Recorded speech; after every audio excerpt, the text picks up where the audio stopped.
confidential, and everybody, he's going to sue the airlines for $50 million and called a press conference up there in Wichita Falls. And I said, oh man, this is not going to work. And I called the Directors Guild the next day, and they said, Bob, I said, how can I get rid of him without paying him? And they said, well, it'll be nice if you'll just at least pay his way home. You don't have to, but if you'll buy him a ticket, so I'll guarantee you'll never hear anything else from him. We'll take care of him from here on. But when he gets back, they arrest him up there. The federals do, and they take him down there. And that friend is putting up the money, knew the judge, and they said he's bailed at $500 and something like that. And then they sent him back to L.A., and they had a trial on him, and he finally had to serve time on that. And that's how they got that rule about a bomb. And anyway, I tell that guy, I'm getting long on them stories. Anyway, I tell that guy, I said, well, I don't know what the heck we're going to do. He said, well, why don't you write that script? I never had written a script. I said, well, he says, it's my money. And I said, well, I'll try. So I got me 2 secretaries. And I'm just sitting there like this. I said, okay, wait, this here. She'd type it out, and I'd look at it, correct it, and give it to this one, and she'd write the finished script. And I'd write that at night, and we'd shoot it the next day. It was just a simple story, like I told you. And I sold it to Universal. It went out with a picture called Spartacus. So if you look up my picture, you get the same gross on his that you do for Spartacus, just like you would if you had a hit record, and on the back side of it that never got played, you got paid the same thing the hit did. Well, I know you were in a bunch of TV series back in those days as an actor, and you were in Gunsmoke, I think several times, and there was another series called Sheriff of Cochise County. Yeah. And tell us how you got hired on that and what you told them. Well, old Bromfield wasn't but 5'11", so they wouldn't let anybody on there that was 6 foot. So the old producer sat there like he had one of them yellow pages, one of them big long legal pads, and he said, how tall are you, Bob? And I said, 5'14 and a half. and he kept on, okay, this and that, so and so, and he gave me a script. 2 days later, he comes on and he said, hey, he said, you lied to me. And I said, well, what? He said, you told me you was under 6 foot tall. And I said, no, I didn't. He said, don't tell me that and try to lie again. Says, I wrote it down on that pad. I said, well, go look at that pad. He did, and he come back. He said, I'll be a son of a bitch. He said, I wrote down 5'14 and a half. He said, you deserve to be on this sucker. So I got to do it. I've actually seen that episode. I think I made a copy of it for you, but you actually play a rodeo cowboy. Yeah, Reno. Yeah. Yeah. Mike Connors was in it. Yeah. And of course, John Bromfield was the star of that series. I did a couple of them with Mike. Mike also was on one of the Gunsmokes that I was on. It's supposed to be out this month sometime, called The Mistake. And you also did a lot of TV series back during that time, but coming toward the future, you worked on Walker, Texas Ranger. Tell us about that. Well, John Ashley was a good friend of mine, and he was the executive producer on it. So he called me and wanted me to produce for him, and he had an idea. He knew that I knew a lot of them country western singers, and he had an idea of every week putting a country singer in to try to get that audience, you know, as a part, like Hank Jr. and Marty Robbins and different people like this. So the first one we was going to do was with Willie Nelson. So I called Willie and asked Willie to do it, and Willie said, yeah, I'll do it. So we went over to the stockyards there in Fort Worth. Willie was playing there at Billy Bob's, and I took Chuck Norris and John Ashley over there to see the show, and we got set backstage there with him, and Willie, they had the contract there for him to sign. And Willie said, did you read this contract? I said, yeah. He says, is it all right? And I said, yeah. And so he just signed it. Well, about 2 or 3 or 4 days later, and this was coming up, he was going to shoot in about 2 weeks. Willie called me and said, Bob says, you got to get me out of that thing. Says, I'm already, said they just signed a deal for the highwaysman to go to, what's that island above? Australia? Australia, no, the one. New Zealand? Yeah, New Zealand. So I said, man, I don't know how I can do that. He said, well, get me out of it. He says, because they've already signed that. They said, they spent a lot of money on it. So I called John Ashley, and I told John, he said, Bob, I hope the hell you're kidding me. And I said, no. He said, what are we going to do? And I said, well, I just got to thinking. I said, what about Stuart Whitman? I said, Stuart's a good actor. And I said, we can get him. He lives up there in Santa Barbara. So if he says, you get him, we'll do that. So I called Stuart, and Stuart said, yeah. I said, send me a script overnight, and I'll read it on the way down there. And this is like 2 days before we shoot. And so Stuart come down and read it and did the part. And I think he did better than Willie would, because Willie would have played a different way.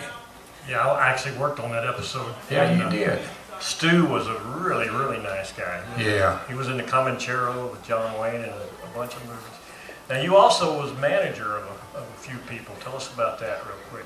Well, I started off being the manager at Chilled Wheels, and then there's a young guy come in my office one day and says, I want you to help make my name as big as Elvis Presley. I said, well, you could have picked a little smaller name. I said, what do you do? And he said, I jump motorcycles. I said, what do you jump them for? He said, rattlesnakes, pickup trucks, cars, everything. He said, people will pay to see that. That was Evil Knievel. He said, my name is Bobby Knievel. And we came up with Evil.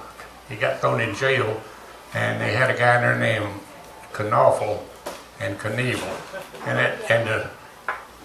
the sheriff came in there and said, we got Awful Knoffel and Evil Knievel. And that's how that name came about. And there was another person, a country singer that's pretty famous that you Yeah, a kid named Glenn Campbell. I did a 6 specials with Glenn Campbell and Jeannie Seeley and Henson Cargill and Delaney Bramlett, called Hollywood Jamboree. That was one of the first things I produced. What about Marty Robbins? Yeah, I did 2 movies with him for Universal. One called Country Music, the other called Guns of a Stranger, starring him and Chill Wills. And Chill remained your friend for many, many years. Yep, right? till he died. Okay, well, I tell you what, to close this thing off, tell us about your encounter with Lyndon and Baines Johnson. Oh, I was down on the Alamo, and Lyndon was a senator up here, and he was with the governor here was I can't think of his name, but he had his brother Bill. Yeah, I can't think of his name. Anyway, they came down on the giant, and I was sitting in there with Chill Wills and Big John Hamilton, and Lyndon and him come in, and Lyndon said, I hope you boys ain't drank all the whiskey. And that's the first thing I ever heard him say. He came in, and we went across the border over there and ate some good food and kind of shot the breeze and became buddies. And he remembered me, see, because of Chill. We spent 2 or 3 days down there, and I was shooting a little picture down here in Austin called Dean Smith Stuntman. And my cameraman said, you knew Lyndon Johnson, didn't you? And I said, yeah. He says, can we go back by his ranch out here? And I said, yeah. So we pull up out there, and there's a guard there at the gate. So I get out and I go down there, and I said, is the president here? He said, what, you got some identification? I showed him a driver's license. And he goes over there to that little guard shack, gets on the phone. No, Lyndon happened to be up there. And he said, let them boys come in, or bring them boys up here. So they had one of them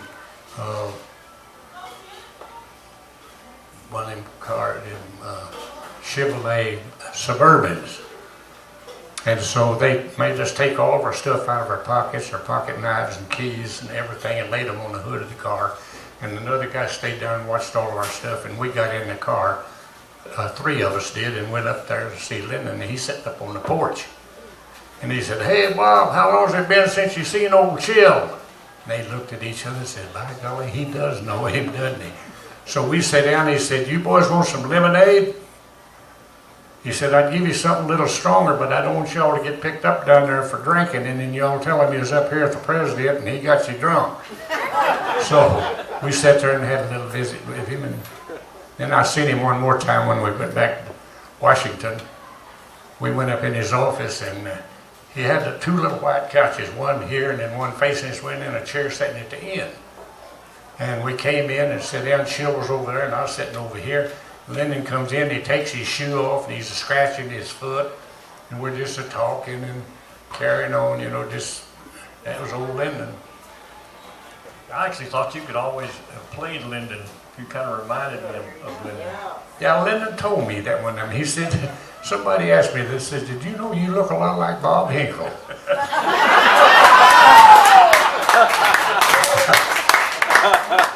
Well, you've got two things coming up here in the fall. Tell us about that so people can put it on the calendars. Well, I've got a deal with public broadcasting. I don't know what they're going to call it, but they did an interview with me over at our Masonic Lodge there in Leander. And in fact, I got some Leander friends here from my Masonic Lodge down here at the end. Past master's here, and we've got another one's going to be a past master in a couple of years, and one that we just initiated over here. They're pretty good old boys too, I'll tell you that. And then I did another one. It was called Texas Country Reporter. Texas Country Reporter. We shot that over there. Bob is legendary in the film business. He's done it all, he's seen it all, and he knows it all. And that's no lie. So I want to welcome Bob Hinkle, Mr. Robert Hinkle. Come on over stage, Bob.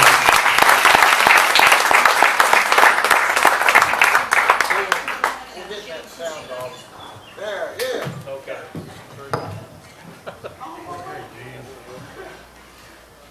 All right, all right. Yeah. One more time. There we go. Yep. Here, you do it. Where's the guy that taught me how to do that? Well, you put so many misses in there, I don't know. This one. Shall I do it? All right, here you go. Well, you made it. I don't know. This old rope is delivered. All right. To get started, before we talk about too much get into details, tell everybody out there some of the people you've worked with over the years. Well, John Wayne, Clark Gable, Marilyn Monroe, Robert Mitchum, Robert Taylor, Rock Hudson, James Dean, Elizabeth Taylor, Susan Hayward, Chill Wills, Walter Brennan, Ben Johnson, Dean Redding. That's a few. Oh, okay. All right. Now, tell us how you got started in the entertainment business to begin with. I know you're a rodeo cowboy, and that's one of the reasons we hit it off right off, because I was a rodeo cowboy, made just enough money to keep going. And I know that I think that's how you got into the business. Is that correct? Tell us about that. Okay, I was at a rodeo in 1952 up in Pendleton, Oregon. And I was roping calves and bulldogging steers up there. And Universal came up to shoot a movie called Bronc Busters. And they had the director up there, Bud Bediger, and he had all this. He said, "I want to use some of them cowboys in the movie." So they had us all line up. And he went down by there and said, "I'll take you, and I was one of the guys that he picked. I didn't win, but maybe $200 or $300 there at the rodeo. But I ended up making about $1,500 roping calves for him in between the rodeo. And I said, "Man, that's like that shot in the arm with that old heroin." I said, "Man, I like that picture business." It spoiled you, right? Yeah, and then he told me, he said, "Now, what do you do in the winter?" I said, "I usually go back to Texas and work in the oil fields." I said, "I make $1.76 an hour. Work 12 hours a day, 6 days a week." That was pretty good. And he said, well, if you come through Hollywood, he said, come by and see me. He said, I might be able to use you. Well, I did. After the Cow Palace was over, I went to Hollywood. And that was Bud Banneker? Yeah, Bud Banneker. And I went out to Universal, went up to the gate, told the driver, I told the guy there at the guard, I said, Bud Banneker's a good friend of mine. I says, I need to get in there and talk to him. He said, well, why don't you call him? I said, well, I don't have his phone number. He said, if you're a good friend, you've got his phone number. So I just kind of shook my head and turned around and walked off. And I got about 30, 40 feet out there going back to my car, and there was a brand new Eldorado Cadillac with a white, with the top down on it was Chill wheels. And Chills had worked on that pitch up there in Pendleton. And I don't know where he got it. He said, hey, Colorado. He said, what are you doing? And I said, I'm trying to get in there to see old Bud Banneker. And he said, come on. I got in the car with him. He took me back there. And I didn't know whether Bud would remember me or not. And I said, when I walked up, I learned a long time ago, you know, hi, Dean, I'm Bob Hinkle. You know, so they'd be sure to remember who I was. And he said, yeah, Bob, how you doing? He said, what are you doing? I said, well, I thought I might try to get into pictures down here. And he said, well, he called one of them assistant directors. He said, come here. He says, I want you to bring Bob in here tomorrow. He said, I've got a stunt for him. So I said, man, this is something. So I went over to the casting office. And they said, well, they're going to give me a script and everything. And they took my name. Wanted to know who my agent was. And I said, well, I don't have an agent. And they said, they went there and they said, well, do you belong to the Guild? And I said, what is the Guild? They said, well, you have to belong to Screen Actors Guild. I said, well, how do you do it? And he said, well, you have to go down there on Hollywood Boulevard and pay them $100. And then said, then you can work in pictures. So I got the address. I went down there and paid them, went back, showed them my card. They gave me a call for the next day, and I made $350 the first day. And I said, so you paid back your card the first day, right? Hell yeah, I went and sold my horse in a horse trailer right after that. I said, no more rodeo. And that's what I did for the rest of my life. Okay, well, and people are not familiar with Bud Banneker. He was the one that did the Randolph Scott movies that were very acclaimed back in the 50s up to, I think, 1960. The last one was Comanche Station. And those were some really good movies. Yeah. Did you work with Randy Scott? Yeah. In fact, when I was working on that picture, somebody was working over there. Randy was doing a picture at Warner Brothers, and they needed a guy driving a stagecoach. And Bud said, can you drive a stagecoach? And I said, yeah. And so he told that guy, and then I got a call, and I wasn't working. About 2 or 3 days later, I wasn't working, so they sent me over to Warner Brothers, and I worked on a Randolph Scott picture. Which one was it, you remember? No, I don't remember that, but another one that I worked on, I got a call. He was over at Columbia, and they wanted to know, the casting director called them and said, Bob, can you buck off of a horse? And I said, yep. I've never seen a horse I couldn't buck off of. So they took me up to Big Bear, limousine. All my buddies, 2 or 3 of them are world champions, all sitting up on the fence. And I pull up in that big limousine, they open the door for me, and I get out. And then my boy said, what the hell is Hinkle doing? They said, well, he's supposed to ride that bronc. They said, he never rode broncs before. They said, well, he's going to buck off. They said, he sure as hell will. So anyway, the director comes over to me, and he said, Bob, he says, I tell you what I want you to do. He says, they're going to snub that old bronc down right there in the middle. And says, I got my camera set up right down here below this rail fence on the ground. And says, I want you to ride him about 2 or 3 jumps and buck off right there. So I said, okay, and I went down there and I moved the horse a little bit like I knew what the hell I was doing. And I got on the horse, he had a blind on him, had an old boy, had him eared down, and they turned him loose. That old horse jumped, boom, boom, boom, and I hit right where he said. He jumped up and he says, ladies and gentlemen, now there is a stunt man.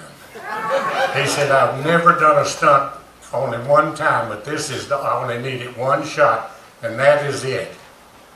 And them cowboys said, oh, I was hoping that son of a bitch would break his neck. They was all jealous, you know. There's 2 or 3 of them that could ride broncs. Yeah. Well, I got a call a few months later to ride a bronc. And I told old Bob Ellsworth, I said, I don't ride broncs, I only buck off of them. Okay. Let's talk a little bit about probably one of the most famous movies you've worked on, Giant, with Rock Hudson, James Dean, and Elizabeth Taylor. Tell us how you got involved in that. Well, I was with Famous Artists. That was a big agency there. They had a couple of big agencies. They had William Morris and Famous Artists. And Rock Hudson was with the same agency. And so, in order for Rock Hudson to do that picture, Famous Artists got first choice at all of the parts. So they was going through their roster, and they said, is there anybody here from Texas? And they said, well, Bob Hinkle, we know he's from Texas. Well, send him out to see George Stevens. So I go out there and I go in, and I know George had never heard of me. And I went over and I leaned across the desk and I shook hands with him. And he said, Bob, he said, I'm only casting the leads right now. He said, I'd like for you to come back in about a month. I said, that'd be fine, I'll be glad to. Because I could kind of see what it was. So I left. I get a call the very next day, same time, 2:30 in the afternoon, go see George Stevens. And I told him, I said, no, I think this is wrong. I was out there yesterday at 2:30. He said, no. The lady there said, I took the call, it's today. So I said, okay. So I go out there and I kind of ease in there, you know, I didn't want to overdo it. And the girl gets on the squawk box and she said, Mr. Stevens, Mr. Hinkle is here. Well, this time he comes out there to meet me. Bob, how you doing? Shook hands. And he told her, said, would you get Henry Ginsberg and Fred Gill over here immediately? Well, that was the writer and executive producer. And I thought, oh man, I said, I'm going to do that jet drink. The damn heart goes to beating, you know, I could feel it. And then, how you doing, Bob? How you know, you get some coffee or water or anything? And I said, no, everything's fine. This time, he doesn't go back behind his desk. He pulls his chair up there by me. Well, a couple minutes later, those Henry Ginsberg and Fred Gill walk in. He said, come on in. He said, this is the guy I've been telling you about. Well, now, I about messed my britches. I guarantee, because I knew, I had read about how these people have been, you know, how they've been discovered. And I knew I was perfect for jet rink. I could ride horses, I could rope calves, you know, and I thought that's all it took. I didn't know anything about you need to be an actor too. But anyway, he said, Bob, do you think you could teach Rock Hudson to talk like you do? I said, what? He said, you think you could teach Rock Hudson to talk like you do? Well, my damn heart slowed down then. And I said, well, I've been trying to get rid of this accent. He said, no, don't do that. He said, if you can teach him, he says, I'll put you on the picture for the whole run. I said, I can teach him. So he sent me over to Universal that day in a limo. And that was the first time I'd ever been in a limo. Now, I'm going to tell you something for an old country boy. That guy pulls up in that limousine, and he jumps out, and I wondered, what the hell is he in such a hurry for to run around there? And he's coming around to open the door for me. But I opened the door, and I was trying to get in. He's trying to get the door open for me. And finally, I get in, I sit there, and I drive. He takes me from Warner Brothers over to Universal, and I had to go through Toluca Lake there and all them big, beautiful homes. And I thought, boy, one of these days I'm going to own one of these suckers. And I'll get over there, and they pull up there at the gate, and they said, we got Mr. Hinkle here to see Mr. Hudson. Come on in, go up the room, go up to stage 27. And Mr. Hinkle, see Mr. Hudson. We pulled in, and the assistant director come over there, and he said, they said, Mr. Hinkle's here to see Mr. Hudson. They shut down the production, and I saw this guy coming at me, and he had a uniform on, a colonel, and it was Rock. I never had met Rock before. But I said, hell, that's Rock coming. So he comes over and introduces himself to me, and we go over in his dressing room, and we sit down and we go through the script. He had a giant script there, and we went over some stuff, and he listened, and he said, how would you say this, and how would you say that, and so on and so forth. He called George Stevens on the phone and said, this will be perfect, and I got the job. Worked on 7.5 months. All right, and you became real good friends with another cast member, Yeah. James Dean. Tell us Yeah. about James Dean. Well, I'd seen Jimmy several times in the commissary when we was having lunch, and he was awful shy, and he always sat over by himself and eat and everything. Nobody's ever with him. And one day they gave me a dressing room there, and I turned it into an office. It was old Alan Ladd's old dressing room, and he had some kind of memorabilia in there that looked pretty good, kind of Western looking. And so one day I was in there by myself, and there's a knock on the door, and it was Jimmy. And he said, "Hi, I'm Jimmy Dean." He says, "Can I come in?" I said, "Sure." He come in. He said, "I hear you've been hired to work with Rock Hudson, teach you to be a Texan." I said, "Yeah." He said, "I want you to work with me." He said, "I'll be glad to pay you out of my pocket." And I said, "Well, that won't be necessary." I said, "I'm getting paid pretty good." I said, "I'll be glad to work with you." So that's how I met Jimmy, and we started working together. And I think I saw him nearly every day. Okay, you actually took him out and bought him clothes? Oh yeah, the Tell next us about day. that. Well, this was like on about a Thursday or Friday. He was shooting Rebel Without a Cause. So he said, "I want to get started right now." So we go over to King's Western Wear on Van Nuys Boulevard, and I said, "What size jeans do you wear?" And he said, "About a 32, 32. So I said, "Give me some 32, 34s. He said, "No, they'll be too long." I said, "No, they won't be. They'll be all right." What size shirts? They gave him some shirts, some stuff, got a straw hat. And I took the tags off of his jeans. And I said, "I got to get these things laundried, get some creases in them, get them starched, or you look like a cowboy." "Well, hell, they're not dirty." I said, "No, now listen to me." I got him some boots, and we went back over to his house, and I took his straw hat. He had a nice straw hat like you, it was brand new, and I put it down there in the sink, run some hot water on it. And he said, "What the hell are you doing to my new hat?" And I said, "I'm fixing to make it look like not look like a new hat." And so I creased it for him, put it on his head wet, and I said, "Now keep it on your head." And I said, "It'll form to fit your head, and then it won't give you a headache when you wear it." You know that, don't you? Anyway, we just kind of hit it off. And Okay, tell us, why did you get the 2 extra inches on his jeans? well, so his pants don't look like they're up to his knees when he gets on his horse. Correct. You ever watch Gunsmoke? Oh yeah. You ever see Jim Arnez when he gets on a horse? His pants are plumb up to here. He was pretty tall. Yeah, I know it, but hell, all them guys wore pants that was too long. I mean, too Too short. short. Yep. Yep. I said, cowboys don't do that. Yep, that's true. Now, tell us a little bit about Elizabeth Taylor. How did you get along with Liz? Oh man, now she was 24 years old. That's the prettiest thing I've ever seen in my life.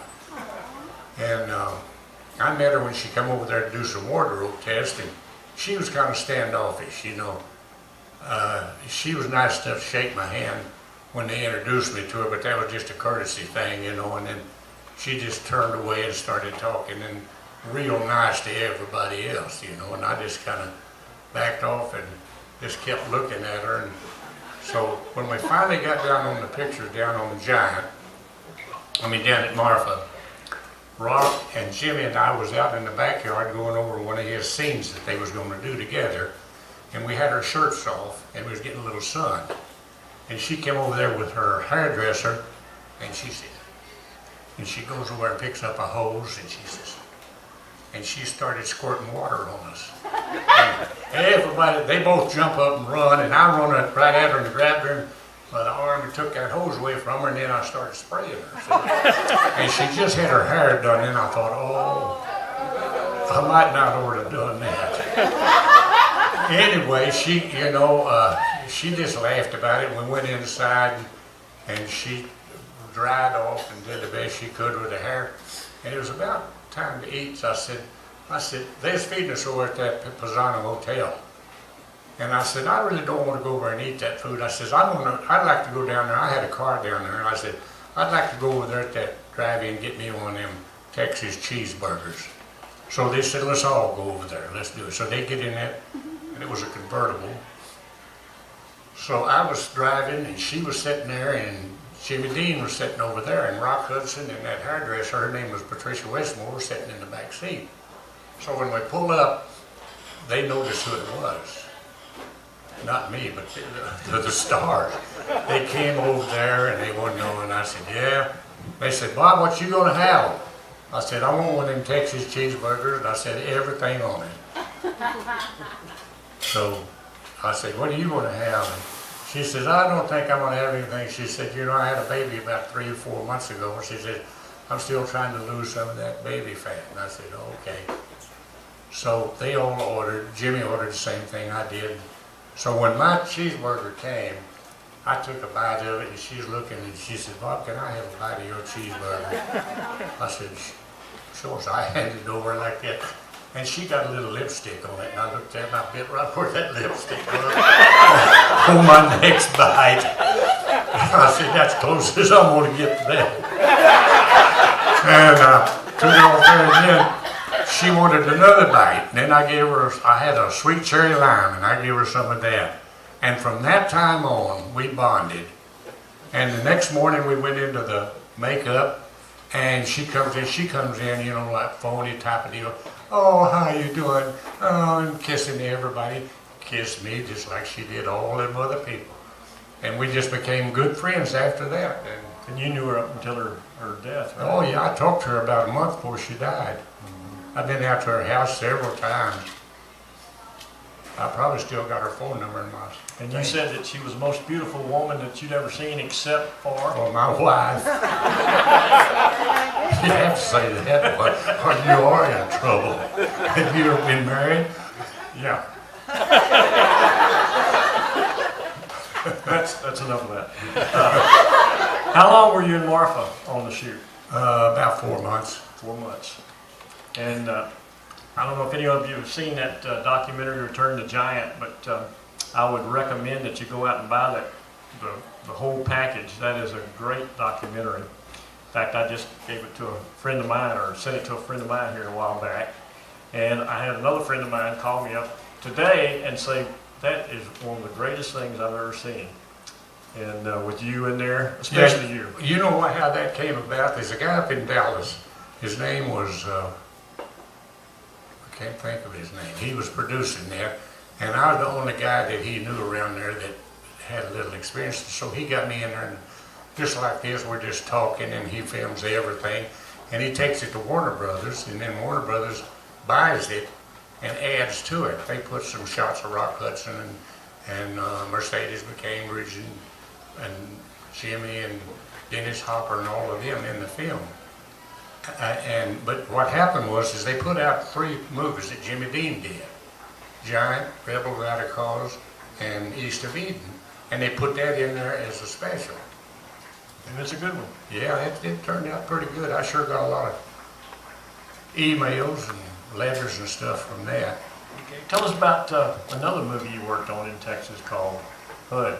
Well, I was a grand marshal at a rodeo down in Wichita Falls, Texas. And I got a phone call, and the guy said, "This is Paul Newman." And I thought, yeah.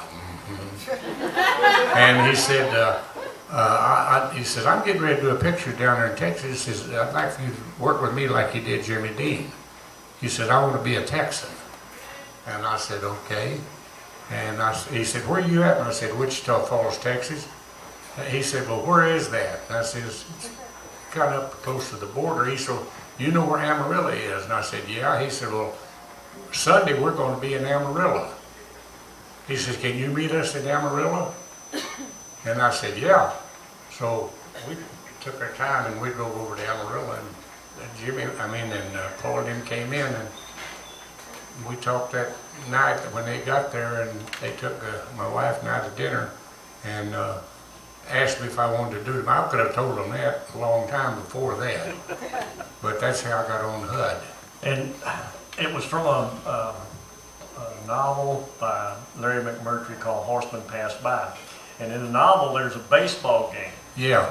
But softball. Softball. Yeah. But that was changed. Tell us about that. Well, what was happening is getting a little behind the schedule. And Paramount was on the producer every day. You know, they didn't like the idea of doing the picture in the first place. They didn't want to do it in black and white, and they didn't want Paul Newman playing that kind of a part. Says the women won't like him. And so they wasn't really crazy about doing the movie, but with Paul Newman, they went along with it. And so they asked me to come over to my room one night and says, Bob, is there anything we could do in Hollywood to replace this softball game? And I said, yeah. I said, that softball game doesn't really... I said, we know what's going to happen. Bottom of the 7th inning, Paul Newman's going to hit a home run, and they're going to win the game. And he said, yeah. I said, why don't we have a pig scramble? He said, what's a pig scramble? I said, well, you get about 15, 20 pigs, you grease them up, and about 15 or 20 stuntmen out there, and you have them guys all chasing pigs, and one of them will bring the pig up there in the ring, and he wins it, and let Paul win that like he wins the ball game. Oh, that'd be great. So what happens is when we get back there, back to Hollywood, I get some of my stuntmen buddies, we go out there and they put on a little demonstration without the grease on the pigs, and just to show them a little bit about it. So when we get ready to shoot this was the night scene, old Marty Ritt come in and said, Bob said, you wrote this. Oh, they asked me there, says, can you write something up on this and give us something? So I go up and get a typewriter, and I take that script and take the scene number and change it right over to that whole deal, and we used every scene number and put it right back into the script page and scene where it fit. You just pull that ball game out and put that back in there using their dialogue, because they had some dialogue there between Paul Newman and his dad and Patricia Neal that was important to the story. Put that same dialogue up in the stands at the big thing instead of at the stands at the ballpark. So Marty said, Bob said, you wrote this. He said, you're going to direct it. He said, set it up. So I had about 20 of my buddies there, that cowboys like you, stuntmen, they all lined up. And so I said, okay. I said, put that Chapman right over there. Well, that's a big boom. I said, put that Chapman right over there for our opening shot. I said this and this and do this here, and you cowboys coming right up here by the stand. I was the announcer. And I said, line up right down here. And I said, I'm going to have you guys come in here. But it says, I'm going to turn them pigs loose out there first. And I says, then I'll have you guys come in here and then run to the pigs and start doing this and doing that. So we got it all set up, and they went and Marty Ritt was out there listening to a ball game. And he came back in there and he said, okay, let's rehearse it. And he stood there. And I said, action. And boy, they start doing a little bit of things like this here. They said, that's good. Okay, let's shoot it. So I got to kick it off of that. And I shot the master scene. And then he came in and took over and did all of this close-ups and everything like that, you know. But I thought that was really something to be sitting there directing Paul Newman, Patricia Neal, and Melvin Douglas. Melvin Douglas won an Oscar for that. So did Patricia Neal. Yep. And so did the cameraman. James Wong Ho. James Wong Howe. How? Yeah. Okay. Now, you also directed a picture. Tell us about that picture. Which one? Old Rex. Oh, that was the first one. I was up in Wichita Falls, Texas. You stayed in Wichita Falls a lot, didn't you? Yeah. I was up in Wichita Falls, Texas, and there's a guy up there said, you've been in the movies, aren't you? And I said, yeah. He says, we got a dog here that kills snakes. Says, I'd like to shoot a movie. I'll pay for it. Says, I've got a 35 camera, 35 Mitchell. Says, I've got a storage building down there we use as a sound stage. I've got plenty of lights. I've got sound equipment. And I got a cameraman that belongs to the union.